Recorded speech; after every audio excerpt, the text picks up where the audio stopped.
everyone. This is Yunus Malik from our Success Story Chronicles. This is today is the fourth episode of our Success Story Chronicles. Today we have Dr. Zaidi with us. Very excited to talk to him. He's a known oncologist here in Saskatoon. So we'll try to learn from his journey in Canada, and then we'll try to reflect back, rewind his career here in Canada, and we'll see what his personalized story is. Hi, Dr. Zaidi. How are you today? Good to be here, and good to have good to be present on your program.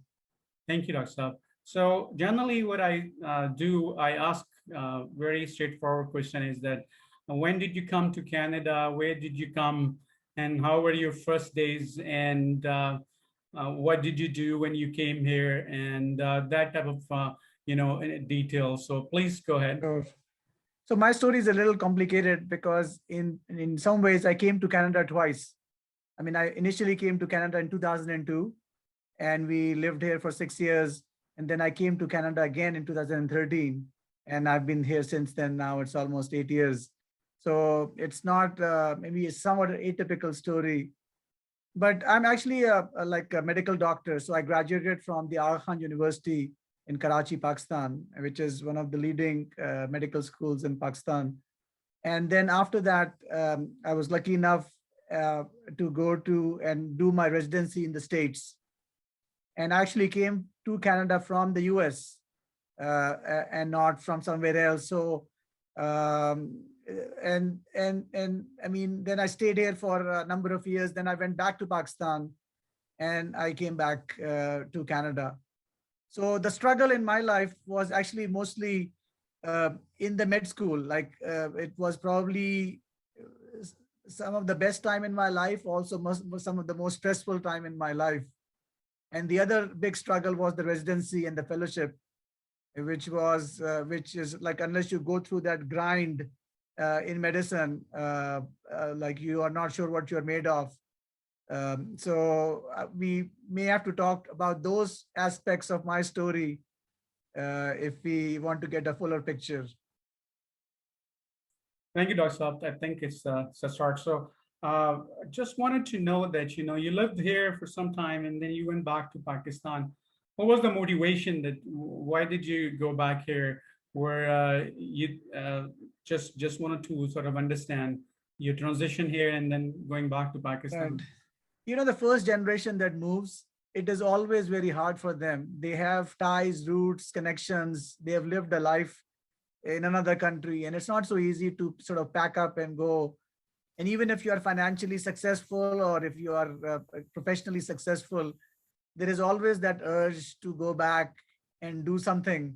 I mean, in a lot of my like peers and colleagues, I mean, we have talked a lot of us talked about it. Not many have done it, but I was in a field like I'm an oncologist, so I knew that there was a shortage of people in my capacity or as an oncologist in Pakistan, and I always wanted to go there. So one of the reasons I came to Canada was that I thought that maybe this would be somewhat easier for me to go back to Pakistan. So the plan was always there. It was just that we executed it in 2008. And the idea was to go back, and in a way, it sounds very cliche, but it was to serve Pakistan or help with the healthcare structure or healthcare scene in that country, in my home country. Okay, so then you went back to Pakistan and the idea was to go and then serve the nation, but then you kind of came back again. So right. What happened there? So it's not so easy. I mean, even with the best of intentions, I mean, sometimes you propose and I guess it doesn't not always comes through. I mean, there are lots of reasons. So I was like, I mean, alhamdulillah, I was successful professionally. I mean, I was trained here. I went back to the place where I went to medical school. I went to Aga Khan University. But one thing that I realized was that, especially in oncology, but this is generally true for all of medicine, the system is geared towards helping the wealthy. It's not like it doesn't take care of the poorest of the poor, which is something that we really have to appreciate in Canada. So it doesn't matter what your income is. Doesn't matter what your background is. If you need a treatment and you're eligible for it from a medical point of view, you will get it regardless of who you know or who knows you. So, I mean, in Pakistan and in most of the third world countries, it's not the same. So I got sort of disillusioned working there. So I worked in several charitable institutions. There is a famous hospital made by the current Prime Minister of Pakistan, Shaukat Khanum.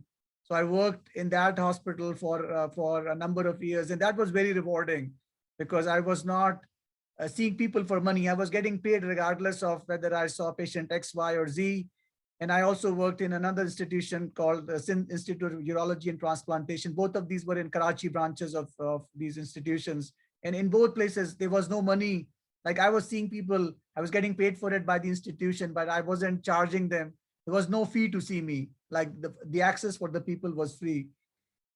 And I mean, it led to other good things. I mean, we and I don't know if we have time for this, but what I think what I'm most proud of was that we realized that we need a dedicated cancer hospital in Karachi. So Shaukat Khanum is primarily, or at that point was primarily based in Lahore, which is quite a distance from Karachi. And they only had a small footprint in Karachi. And Karachi was in a desperate need of like a full-fledged cancer hospital. And remember that the population of Karachi is almost as much as entire Canada. So anyway, we were trying to get Shaukat Khanum to come to Karachi. We were initially unsuccessful in doing that. So I got together with a group of people, and we actually were able to establish. This didn't happen during my time, but we were over a period of time, we were able to establish a cancer hospital in Karachi, which is now up and running. Unfortunately, because of political situation and sort of threats, in some ways, I was not able to continue in Pakistan and had to come back to Canada. So it was kind of a forced decision in some ways coming to Canada second time around, because of the political situation, and the safety situation was not very good. Okay, so when you came back second time, I think I heard that you said that your real struggle started from there on. No, so the real struggle was actually like the first part, medical school and residency. Okay. I think as far as like maybe I can talk a little bit about what it takes. So even though I was trained in the States, I had American boards, and I had like I was licensed fully in the US. But if you come to Canada, you have to go through the Canadian examinations to be fully certified as a physician. So it doesn't matter, even if you are trained in the US, you still have to give Canadian exams. So you have to do the qualifying and the evaluating exams, and then the Royal College exams. So, I mean, many people choose not to do it because it's not so easy. Like the further out you are in your career, the harder it becomes to do exams which are really testing the foundations of your, so like what you studied as a medical student, like what you studied in med school, those questions are being asked. So anyway, but I wanted to improve my skills, or I wanted to make sure that my qualifications were in line with the expectations of the Canadian system. So I was able to do, and I did I did all of those exams one after another over a number of years while I was working as a consultant as a medical oncologist. So that was during my first stint in Canada, not during my second stint. Okay, so I got it now. So then how long did it take for you to sort of, so when you came, you started working as a consultant right away because of your US credentials? Right. And so if you're trained in the US and several of the Western European or like Western countries, you don't have to repeat your training. You can start working. You don't get a full license, but you can still, the training is recognized. So you can work under some sort of qualified, and without any supervision, you can work. But if you want a license that allows you to travel anywhere within Canada, or allows you to have a full licensure, then you have to give the local examinations, which is what I did. over, like this was like maybe 15 years ago, I did those examinations too. So the Royal College exam as well as the Medical Council of Canada evaluating and qualifying examinations. So did you come to Saskatoon, even the first place as well? No, so I initially came to, so both places in Canada were sort of incidental. Like initially I was in St. John's, and that was before Google, like before internet. And I came to Saskatoon, which is where we are right now. That was actually, I was working in Pakistan and I was just looking to do a locum. So I Googled medical oncology locums Canada, and the Saskatchewan Cancer Agency was the #1 hit. So they were looking for a permanent position. I wasn't interested at that time. But anyway, I started coming here. I was coming here once or twice a year. And then it's just that my circumstances changed and I ended up just coming here permanently. Okay, so for how long you work as a consultant before you were sort of accepted as Canadian qualified oncologist? So I started working in 2002 as a, like, I was working as a consultant. So nothing changed as far as my like job description or, but I did the the Royal College examinations was in 2005. Okay. It was like 3 years where I was in somewhat of a transition period. But like from the point of view of what I was able to do or what I was doing, that didn't really change with the examinations, because as I told you that the training was accepted. The training in the States is accepted, but to be called a fellow of the Royal College, you have to give those local examinations. Okay, for someone who is a young oncologist, I mean, maybe in the process of migrating to Canada, what opportunities or difficulties do you see that he or she would face not having, I mean, somewhat equivalent credentials that you had when you came, right? But what type of struggle they would face? Right. So I think we have to step back. I think you should not look at as a young oncologist, but I think you should look at as young physician. Yeah. That's the most common trend or most common pathway people come to Canada. So they might have gone to medical school in somewhere else. And then they're trying to get into Canada. They're already in Canada, but they're done their medical school. So it's not an easy entry. In fact, it is quite hard. So the way to really advance in the Canadian system is that you have to do your residency or additional training after you complete your basic medical degree. And that is called residency. And there are, based on the population and the number of hospitals, there are a number of teaching positions, like residency positions that they are. Most of these positions are for local graduates. Only a minority of positions are for foreign graduates. And the competition for that is intense. It is actually very, very difficult to get into the Canadian system from the outside. That's not to say it can't happen. I mean, I know a lot of people who have done that, but the competition is quite intense to get a residency if you're coming from outside.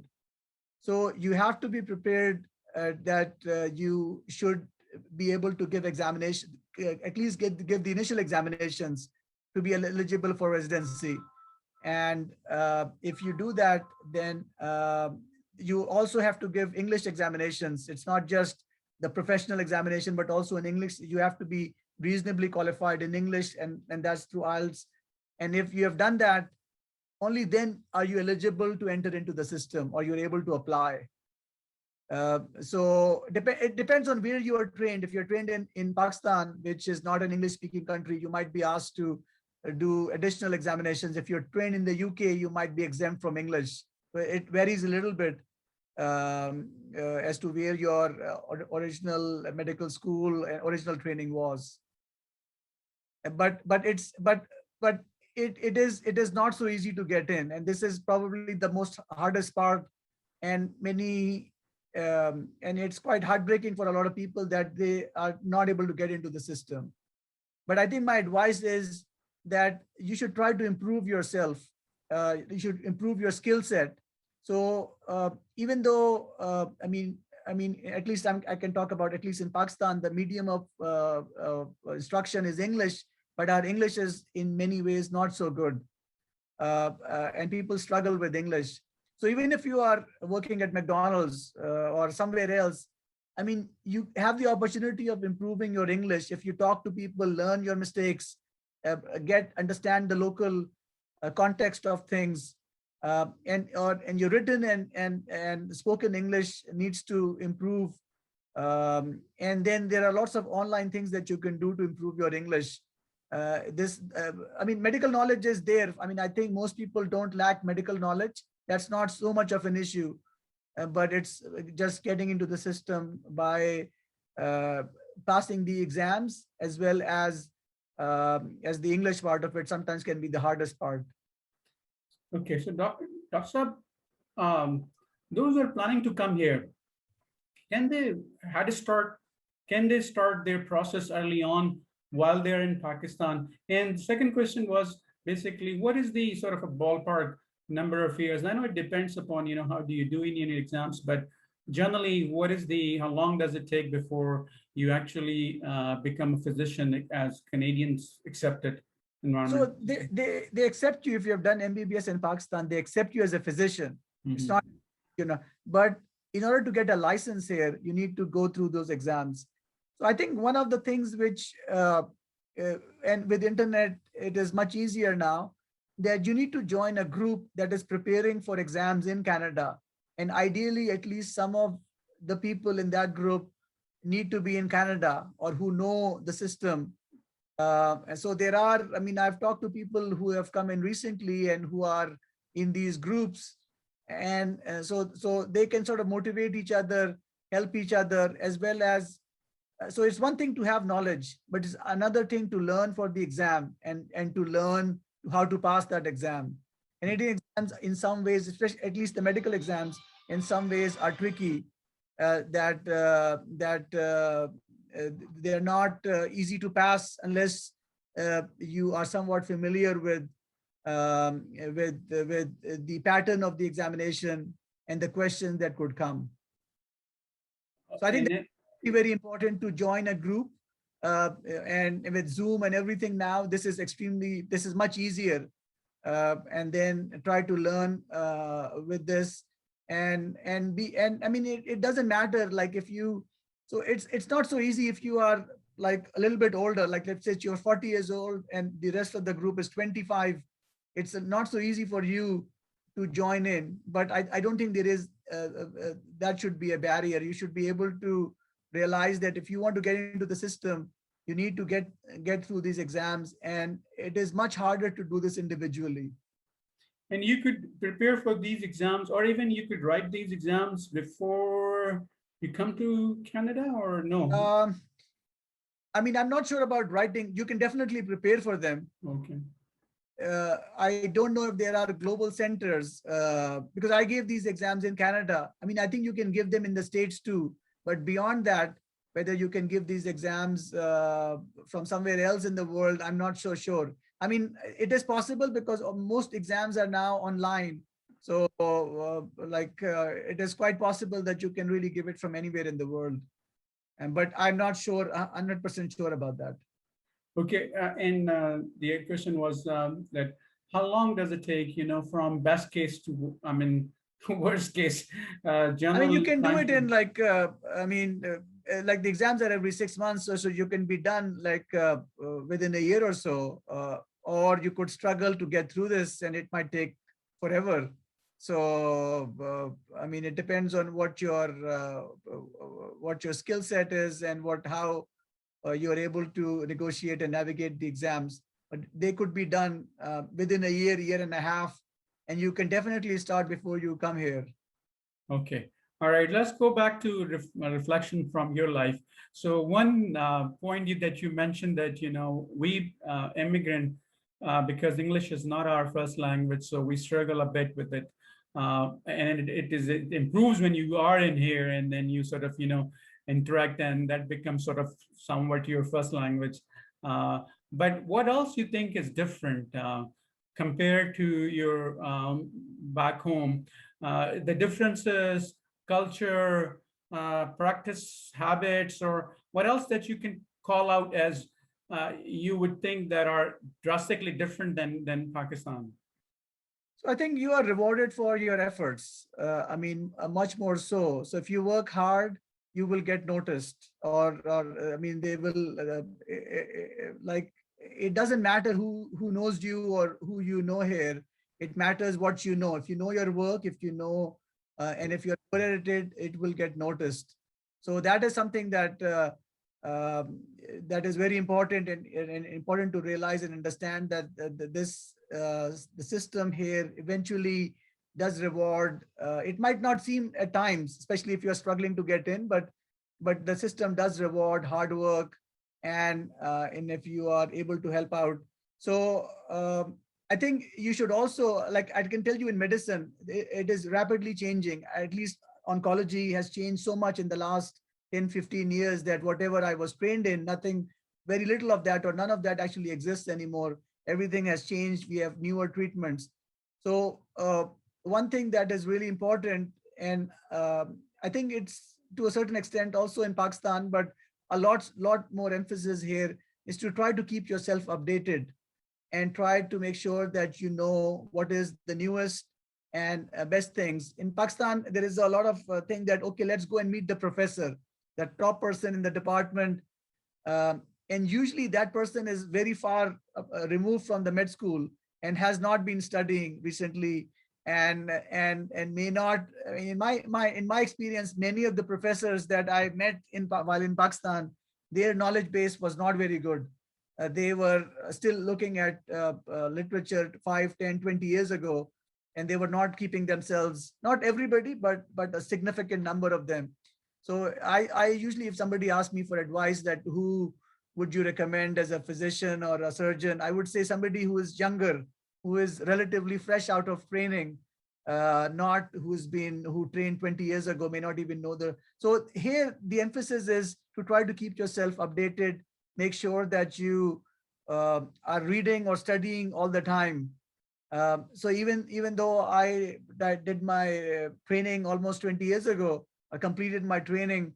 I mean, I think I look at, there's a website called Up to Date, and that gives you sort of the newest things. And I probably look at that almost on a daily basis. And this is even for things that I do on a regular basis. I just want to make sure that there is nothing new that has come up that I'm missing out on. And it's not, I mean, just using that website as an example, but there are lots of things that I have to look up every day to make sure that, and you can't, I mean, in Pakistan, there's a lot of uh, emphasis on memorization. Here, it is how you would solve a problem. So if you have a drug which can cause side effects, you don't really need to know all the side effects, but you should know the important ones. But things that are uncommon, you should be able to know, to look it up and to see how common is that based on the literature or based on now websites that are available. And you should be able to solve those problems on your own and know what are the limitations of your knowledge. Nobody can claim to really know everything. And in Pakistan, one of the biggest problems is that people sometimes they say things with so much confidence. Like, I'll give you an example. Like, I was in a tumor board in Pakistan, which is, and somebody was talking about the treatment for something, and he said something with so much confidence, and I thought maybe he's right. And I wasn't sure about it, but because I wasn't 100% sure, I didn't say anything. But then anyway, I went back and checked, and what he was saying was not correct. But people say the wrong things with so much confidence that you're not sure. And that is really something that is unaccepted in Canada. Like, you cannot really say stuff. You should know what you're talking about, and you should be able to back it up with facts. It's not just your opinion that counts. It's what's the literature behind it, what's the data behind it. And in terms of practice, how practice is different here as compared to Pakistan? Medical practice is different. I mean, you have access to a lot of things that you can only, like, I mean, getting a CT scan in Pakistan is in many ways very difficult. Like, if you have to ask somebody to get a scan, they might have to save money to get the scan, and then you would get a scan. So here you would order and the system would take care of it. So just because of that alone, um, like, I mean, in many ways, physician cut corners, and unfortunately, medicine has become quite corrupted in Pakistan. Like the physicians, the system, the whole system has declined, and physicians are part of the system. So medical practice is sometimes not in the best interest of the patient, but in the best interest of the physician, which is very unfortunate. So if you were to go back and do anything differently, what would you do? What would you done it? Go back where? I mean, since the time that you have been here, and Uh-huh. if you look it back and then think, okay, there were a few mistakes that you made, or there were a few things that you could have done differently, what would you do? So, I mean, are you talking about professional Yes. things? Uh, I think you should always take advantage of the opportunities that come your way, and not like uh, sometimes opportunities don't come very frequently. So if you uh, say, okay, we'll think about it, or we will we'll discuss it and maybe decide later. I mean, those opportunities sort of come and go. So I think, and you should also embrace. I mean, I don't think I would change anything major. I think from a professional point of view, I think I'm okay. Uh, um, I mean, I didn't realize it at that point, but oncology has been actually an excellent field. To somebody on the outside, it feels like all gloom and doom, and people are dying, and like what are, but it has been an excellent field. I've been able to grow both as a person. I have, and as a physician too, I have seen the best in people when they have cancer. And I've seen really good, like people coming together, families coming together. So, and in many ways, I've been able to give back as well. So I think I'm quite happy with the choice of uh, my, I think one thing which happened, and maybe coming to Canada, was that the right choice, or whether staying in the US was that better? I mean, you should be like, you should never second guess yourself. Whenever you have made a decision, you should try to stick, unless you have obviously made a wrong decision, then there's no need to stick with it. But if you have made a decision, you have chosen one life over another. So whether you live here or you live in country XYZ, you try to give your best. Like working half-hearted, or if thinking that this is just not worth my time, and you're still doing it, then they should either should stop doing it, or if you're going to do it, you should do it to your best of your abilities. And that's true for everything that you do in life, whether you are mopping the floor, or you are operating on somebody, or practicing medicine. You should do everything to the best of your abilities. If something is worth doing, you should worth doing well. I think that's what I think would be my sort of things that I would like to think that very important in my career, or uh, in my life, that try to do things as best as you can. So you mentioned that you developed over the years, and you've grown in terms of person, or in terms of professional. Can you think? I mean, can you just sort of think of the ways that you think your development areas are, that you think you have now developed compared to maybe years ago? So when you are a young person, and it's very common, it's not just me, I think everybody is like that, you're thinking more about yourself. You are less concerned about what is happening with the people around you, and maybe not your immediate family, but the general population, your city, your country. And is there any way to help improve the things around you? And as you get older, you start thinking back at your life. What did you make any difference? And if you are gone tomorrow, did you really make any changes to the society at large? And I mean, as a Muslim, I'm answerable at the end of the day to Allah. So what would you say? Like, all you did was work 9 to 5, or were you able to give back something to the community? Those are things that I think I have a much sharper realization now. And I also realize that your time on this planet is very limited. So if you wait to do things when you are retired, you may never do them. You should do things whether it's to give back or to help people or whatever capacity. Sometimes it's your time, sometimes it's your knowledge, sometimes it's just talking to people, which could be time, I guess, again. But try to do that, like not don't leave it for the end, like do it as you go along. Okay, great. Couple of last questions.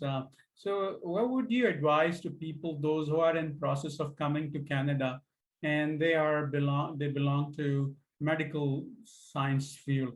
What would you suggest them? Right, so I think, like, you have to be somewhat realist here too. I mean, if they are looking to just come to the West, I mean, and that's just being blunt here or being a little bit frank here. Opportunities in the States are a lot more when it comes to getting into the field of medicine. So if you are coming into medicine, uh, yes, there, you may be able to get in if you work hard, if you meet the right people. I mean, it also makes a difference who you know, and like if you have worked or shadowed or in departments of medicine where you would be applying for a job, if they know you, it makes a big difference. But you should be prepared for a plan B. So what if it doesn't work out? If you are unable to be successful or be able to get into the field of your choice, so would you be okay just teaching medicine in a medical school? Or would you be okay in public health? Or would you be okay in other fields, not just being a clinician? There are other things that you may be forced to do, or sometimes you may have to give up the medical field altogether. That's not to say that you can't get in. Like if you are good in your field, and if you have like a reasonable knowledge, your like spoken English and your communication skills are good. I mean, there's a good chance that you can get in, but it's not guaranteed. It's a tough climb, and this is probably the biggest struggle that most people feel or face when they are trying to get into the Canadian system as far as medicine is concerned. Okay, the last question is, from your observation, what you see, what generally people, their mistakes they make here, those who come here and then, I know you suggested that, you have to have a plan B. So I think it suggests that they may not have a plan B to sort of, in case plan A doesn't work out. But what other mistakes people make that they sort of, hinder in succeeding in their professional lives? So I think people need to be prepared to do anything to get ahead. Like if they sometimes it might mean that doing some unpaid research. And I know that in Pakistan there is not a lot of research going on, so you may not even have the research skills. But there is now enough information on the internet that you can self-teach yourself. Like if you've gone through medical school, you have a basic skill set. So you can teach yourself how to like what clinical trials are looking for, or you could work with somebody. uh, it may not be financially rewarding, and that's where the part comes in. So if you don't have resources and you have to work to make a living, then you may not have the time to volunteer or to improve your skills. But try to do whatever you can, and try to stay connected with your field as much as possible. So if you wait at home and not and apply for jobs and do nothing else, that's not a good plan. That is bound, you will get frustrated, and it is bound to come back to you in negative ways. And if you have a long gap between when you practiced medicine and you're now applying, that also goes against you. So you need to be associated with the field one way or the other. And there are like being a clinician or being in the active medical field is one part of it. You can try to work with the family doctor or somebody that will help you develop your skills. So you can see if you can volunteer in a clinic. Somebody is willing to take you. It's much easier to do it in a private clinic where the clinician is the boss, as opposed to in an institution where you have to go through the process. But try to get ahead as much as you can, and try to not waste time. I mean, and ideally, if you can start this, like what you said, can you start this process if you're in Pakistan or somewhere else? Like that would be ideal. If you can really start this and cut the time after you get here, it will lead to less frustration. Dr. That's all I had. Thank you very much for your time. It was very learning experience interviewing you. I want to go on, but I think in the interest of time, we'll just call it here. Thank you very much. I appreciate Thank you for it. having me. Thank you.